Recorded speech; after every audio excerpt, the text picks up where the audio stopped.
PUBG Mobile just dropped a huge update called Gear Front, which is a new game mode that allows you to pick from 8 different abilities. And make sure you watch to the end of the video to learn how to do cool things like this. Woo! Let's go, baby! We're going to break down every ability and rank them from worst to best, and I'm going to tell you why the best one is the best, and I'll show you exactly how you can use it with some tips and tricks, and we'll explain each of the abilities. Let's get started and how you can pick your ability.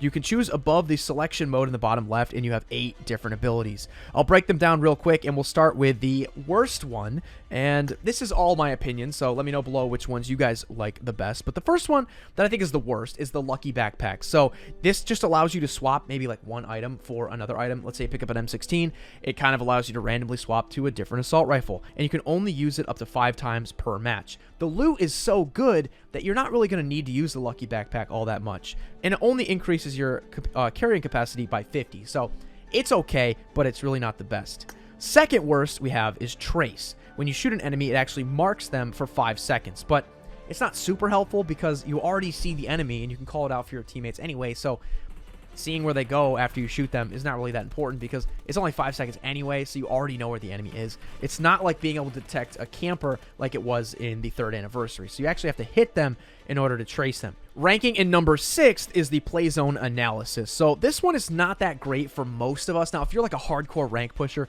this one's going to be super helpful. You can see where the next circle is, and obviously if you guys are Conqueror pushing, you know why that's valuable information. But for the most part, no one really used this one, and you know, if you manage the circle all right, you're gonna pretty much be in zone anyway. That one's not too great. And next up, the kind of in the middle now, we're getting to some okay ones. You can summon a random black market anywhere. This is great, not only for being able to spend your cash anywhere you want to, but the actual black market for, I think it's on the ground for about a minute or two, actually works as hardcover. There was one time where we got knocked, but we were able to hide behind our black market, and the enemy couldn't thirst us. So this one's not too bad, but there are some better options. So now we're getting into the top 4. Any of these ones will work well for you, and make sure you mix and match with your teammates so you have a little bit different strategy. And coming in the 4th spot, we have the Healing Smoke. So this is a smoke grenade. It's blue smoke, and when you stand inside of it, you can regenerate your health bar and your boost bar. So it's really helpful, but the cooldown is 3 minutes, so you're not going to be able to use it very much in the game. It's going to only be in key situations. And it's a blue smoke, so it stands out. It's very obvious to the enemies. In 3rd place, we actually have the Supply Scan. This is a pretty cool ability, and I would definitely recommend it. You can see right here in the screenshot, it is going to mark high-tier items. So scopes, level 3 helmets, M24s, M4s. The first time I used it, it literally marked 7 M4s that was at the hot drop that we landed to. Oh, it marked like 3 M4s. Oh, it's still going. 5 M4s, 6 M4s, 7 M4s. What? Is it really that important if it's marking 7 different M4s at the hot drop? No, the loot is so good in some places that the supply scan is not really that important. But I will say, when you do scan it, it does show up for your teammates, which is very helpful. So if one person runs this, you know, in the beginning of the match at least, you can find your loot and get ready to go. Second, this is the 2nd best ability. We have the Vehicle Airdrop.